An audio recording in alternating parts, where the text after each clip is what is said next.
Welcome to ASTR, a video magazine bringing together the Adventist Church's past and present in order to inspire for the future.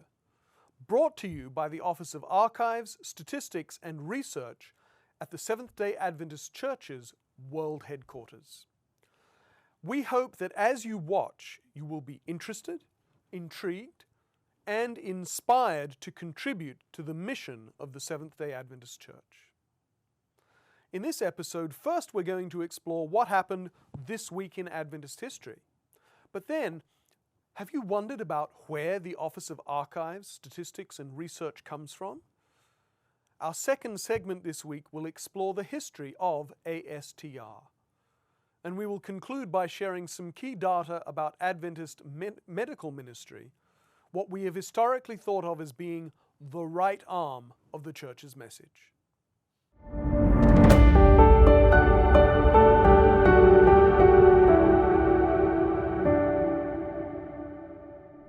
On February 6, 1916, the Seventh-day Adventist denomination's Fourth World Division was created at a meeting in Buenos Aires, capital city of Argentina.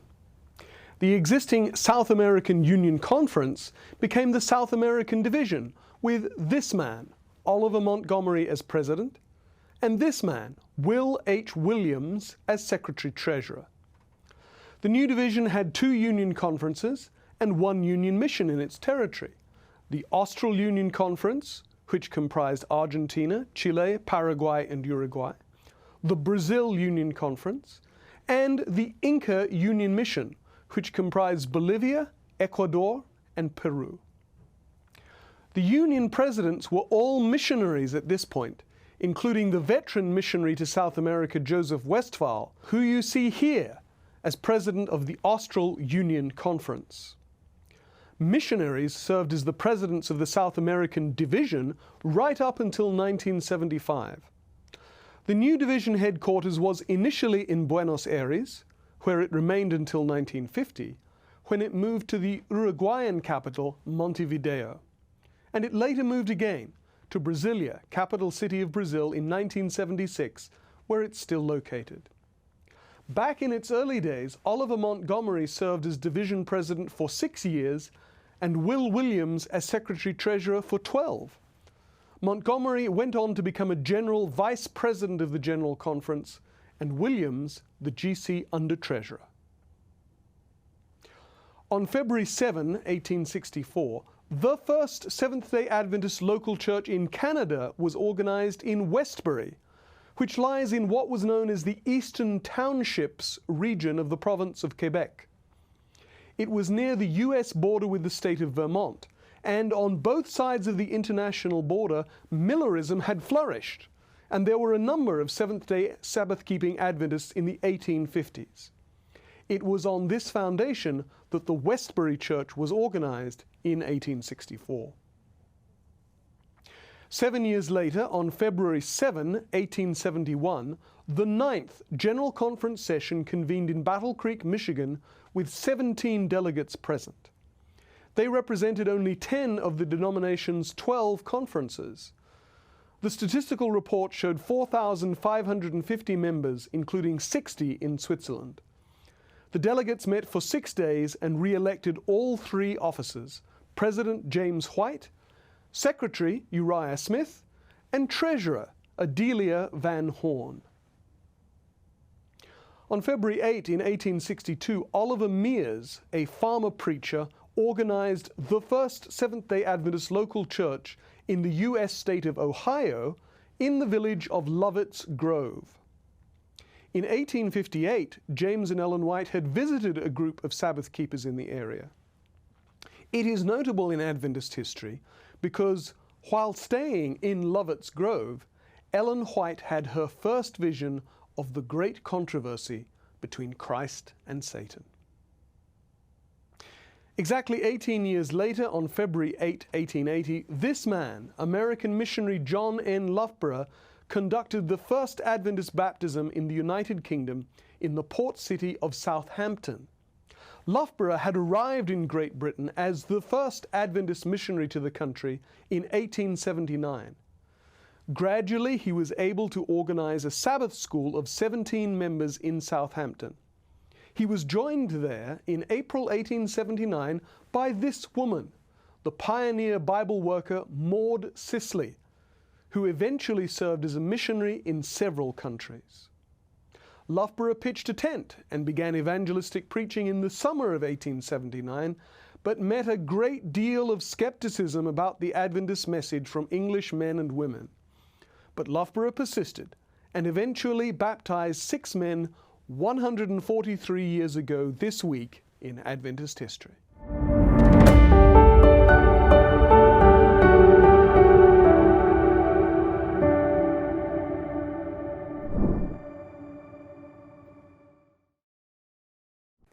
Have you ever wanted to read historic past issues of the Signs of the Times or the Review, but didn't know how you could do that? Well, take a look at ASTR's online archives, which holds not only historic issues of the Signs of the Times and the Review, but also historic issues of Union Conference periodicals, books, and minutes. Visit the online archives at documents.adventistarchives.org. I'm with Ashley Chisholm, who is ASTR's Research Center Manager. And today we're going to be talking about the history of the Office of Archives, Statistics and Research, drawing on an article the two of us wrote together for the Encyclopedia of Seventh-day Adventists. Thank you, David. The Office of Archives, Statistics and Research is an office of the General Conference of Seventh-day Adventists and is commonly referred to as ASTR. Roles that the office holds include managing the archives and records management program of the General Conference, collecting and publishing crucial organizational information and statistics, supporting the research and analysis needs of the Seventh-day Adventist Church's world headquarters, producing the Encyclopedia of Seventh-day Adventists, and supporting scholarship and church researchers around the world. While the office was established in 1975 as the Office of Archives and Statistics, ASTR is the successor to the Statistical Secretary's Office or Department, which was established in 1904. The Statistical Secretary's work built on previous record-keeping and statistical collection done by those in the church's headquarters, though information on how exactly these tasks were done prior to the church's reorganization in 1901 is relatively thin. However, we do know that Harvey Edson Rogers, a 36-year-old who had been clerking at the church's headquarters since 1901, was appointed as the Seventh-day Adventist Church's first statistical secretary in 1904, a post which was made permanent the next year. Edson Rogers laid the foundation for work which we still do today. He revived the publication of the Seventh-day Adventist Yearbook and created the annual statistical report, both of which are still published today. Rogers and his team also managed the stenographic recording of General Conference sessions and collected, analyzed, and published statistics. While there wouldn't be a General Conference archivist until 1973, there's evidence that Rogers also had significant oversight of the church's official records and how they were organized and managed. When moving the amendment to make the Statistical Secretary position an ex officio member of the General Conference Committee at the 1922 General Conference session, the then Secretary William A. Spicer affirmed Rogers' work, saying, "We have but one statistical secretary in the denomination." After Rogers retired in 1941, Claude Conard became the next statistical secretary and filled the position until 1950. He was succeeded by E.J. Johansen, who only served for 2 years in the role, and then Henry W. Claser, who spent a decade as statistical secretary. When Claser was called to be the secretary-treasurer of the Southwestern Union Conference, the GC Executive Committee asked E. Lee Becker, the auditor of the General Conference, to take on the statistical secretary's duties. Becker presented the statistical report at the 1962 GC session.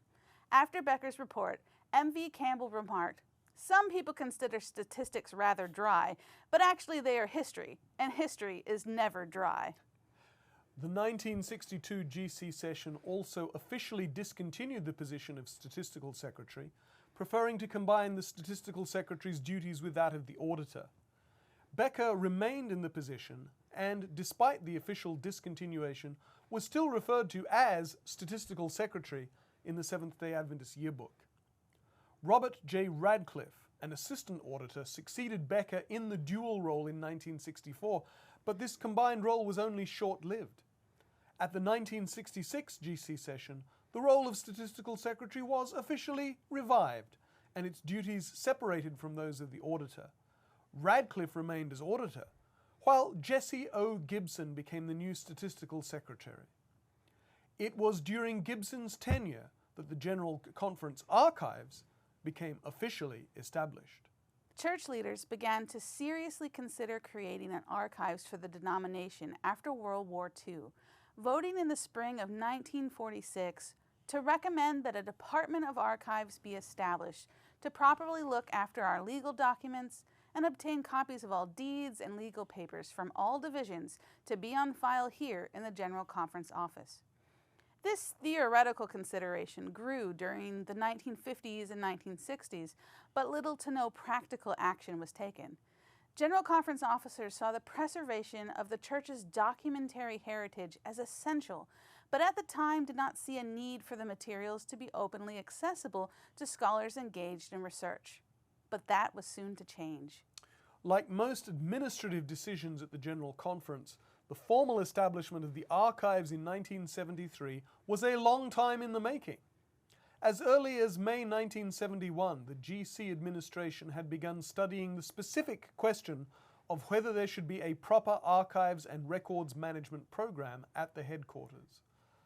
The minutes record that they commended the Statistical Department for what is being done on the matter of archives and records under present unfavorable circumstances. And the committee minuted, "The whole subject of General Conference archives and archivists is now under study."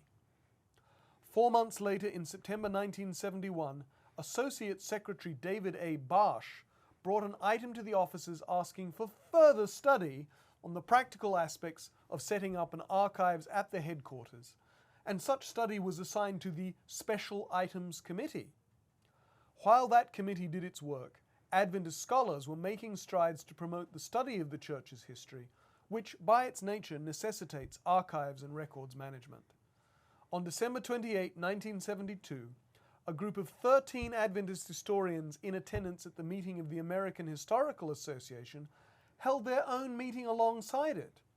They listened to Arthur L. White, Secretary of the Ellen G. White Estate, describe church record keeping at the headquarters and relay what he called his long-standing belief that more effective record keeping was needed. At this meeting, the historians voted to form the Association of Seventh-day Adventist Historians and endorsed a document that urged the General Conference to establish a records management program and archival organization at the headquarters. The Adventist historians also voted to request the General Conference to establish an archives and allow scholars to research in it. Arthur White was a conduit for this request to church leaders, and it's possible that this request, plus White's influence, is why the General Conference archives has been open to researchers since its beginning. In January 1973, the Special Items Committee recommended that a new committee be created to specifically give study to the subject of headquarters archives material and the need for an archivist at headquarters. And so the GC officers appointed an ad hoc Archives Archivist Committee. In April 1973, this committee presented a report to the 1973 spring meeting asking for the appointment of an archivist, which the General Conference Committee agreed to. On June 6, 1973, F. Donald Yost was formally called to the position, and he took up his new task on July 1, 1973. For 2 years, the General Conference Archives existed on its own until it could be officially merged with the Statistical Department through an amendment to the GC Constitution. In 1975, the 52nd General Conference session created the new Office of Archives and Statistics. The director of the new office replaced the Statistical Secretary in the GC Constitution, and F. Donald Yost, the archivist, was elected to succeed the retiring Statistical Secretary, Jesse O. Gibson, and so Yost became the first director of Archives and Statistics. Since that time, the Seventh-day Adventist Yearbook, Annual Statistical Report, General Statistical Collection, and the archives have all been under one roof.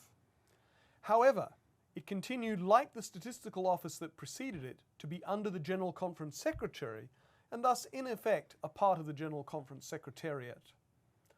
The department's next two directors are William Cash, who served from 1995 to 1998, and Bert Holowiak, who served from 1998 to 2010, oversaw technological innovation.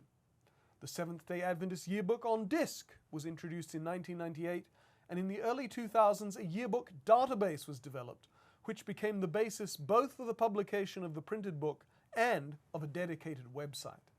At Annual Council 2010, David Trim was appointed as Director of Archives and Statistics, succeeding Bert Holowiak. In June 2011, after a decision by the three GC executive officers to expand the scope of the Office of Archives and Statistics by adding responsibilities for social scientific human subject research on subjects and entities in the present, it was formally renamed the Office of Archives, Statistics, and Research. This was subsequently formalized by an amendment to the GC Constitution at the 60th General Conference session in 2015. It was also at the 2015 session that the Encyclopedia of Seventh-day Adventists project was officially launched. While our office's title has changed and our responsibilities expanded, the Office of Archives, Statistics, and Research still holds true to the legacy laid down by H.E. Rogers and his successors in the years following 1904. Compiling, analyzing, and publishing statistics, preserving, managing, and facilitating access to records, conducting historical and human subject research, and organizing the Encyclopedia of Seventh-day Adventists. All this and more is done to make sure that the Seventh-day Adventist Church is able to remember its past history, evaluate its present, and plan for its future. For today's statistical nugget, the total number of medical institutions has grown substantially since 1970, from 329 to 1,976 in 2020. It is important to note that the spike in 2020 is due to the addition of reporting dental clinics and overall improved collection of data. Overall, the increase in healthcare institutions in the last 50 years is profound, equating to an increase of 500%. In addition, you can see in Table 10 of the latest 2022 Annual Statistical Report the number of hospitals and sanitariums, medical and dental clinics and dispensaries, and nursing homes, retirement centers, orphanages, and children's homes, as well as the number of total employees within each category. The number of medical and dental clinics and dispensaries for 2020 was 1,603, and in 2021 it grew to 2,034, which equates to a 27% increase in just 1 year. Thankfully, the Seventh-day Adventist healthcare system is robust worldwide and continues to grow each year. To find the detailed report of healthcare institutions, look at Table 28 in the newly released 2022 Annual Statistical Report. For more information, go to AdventistStatistics.org. Thanks for watching ASTR, the video magazine that brings together the Adventist Church's past and present in order to inspire for the future. We hope you've enjoyed this episode and been inspired to get involved in the mission of the Seventh-day Adventist Church. Please do join us again for our next episode. Goodbye and God bless.